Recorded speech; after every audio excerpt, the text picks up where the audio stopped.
Барлығына сәлем достар. Сіздермен бірге Қазгілеш арнасы.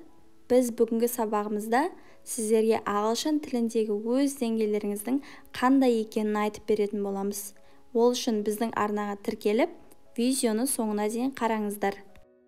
Ең бірінші деңгей A1 beginner деп аталады.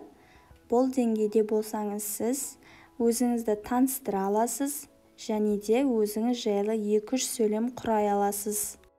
Listening барысында өзіңіз білетін 20-30 сөздерді естігенде аудармасын біле алатын боласыз. Сонымен қатар жазу, оқу барысында сол сөздерді жаза алатын боласыз. Ал бұл деңгейде сіз грамматика жағынан зат есім, сын есім, етістік және есімдіктерді білесіз.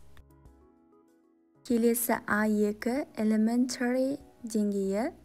Сіз бұл деңгейде өзіңіз жайлы толық айтып бере аласыз. Өзіңізге ұнайтын, ұнамайтын заттардың барлығын айта алатын боласыз. Сөздік қорыңыз 1000-1500 сөзден асады. Өзіңізді мазалаған сұрақтарды қойып, оған жауаптарды таба аласыз. Музыка тыңдау, кітап оқу барысында осы деңгейдегі сөздерді оңай түсіне алатын боласыз. Көбіне бұл деңгейде сіздің сөздік қорыңыз about myself, өзіңіз жайлы болады. Elementary'дан кейінгі кезең pre-intermediate. Сөздік қорыңыз 2000 сөзден асады. 200-300 сөздік сөйлемдерді қиналмай оқи аласыз. Бұл кезеңдегі сөздік қорыңыз көбінесе жұмысыңыз жайлы, демалысыңыз, мерекелер жайлы айта аласыз.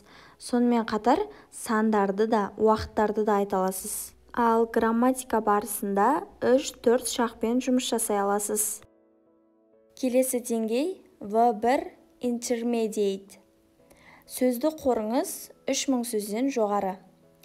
Traveling, саяхат туралы айта аласыз және саяхаттау барысында ағылшындармен сөйлесе алу қабілетіне ие боласыз. Өз ортаңызда өз пікіріңізді нақты айта алатын деңгейге жете аласыз. Ал кино көру барысында басты кейіпкерлердің сөздерін оңай түсіне аласыз. Ал сіз осы ағылшын тілін intermediate деңгейіне дейін білетін болсаңыз, ол сізге өте көп көмегін тигізеді. Келесі деңгей V2 upper intermediate. Сөздік қорыңыз 4000 сөзден асады.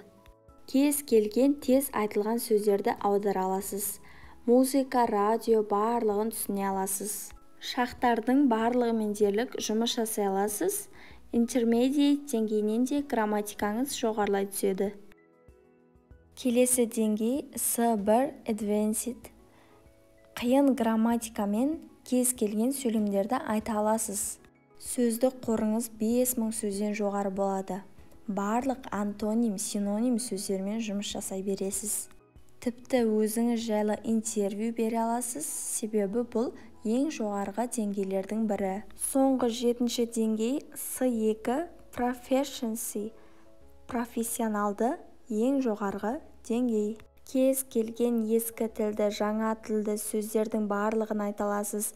Тіпті медицина, жаңа технология солардың барлығын ағылшын тілінде түсіне аласыз. Ағылшын тіліндегі идиомалардың барлығын мағынасымен қоса айта аласыз. Сіз бұл деңгейді білу арқылы тіпті ағылшындардың іскер мамандарымен жұмыс жасай аласыз.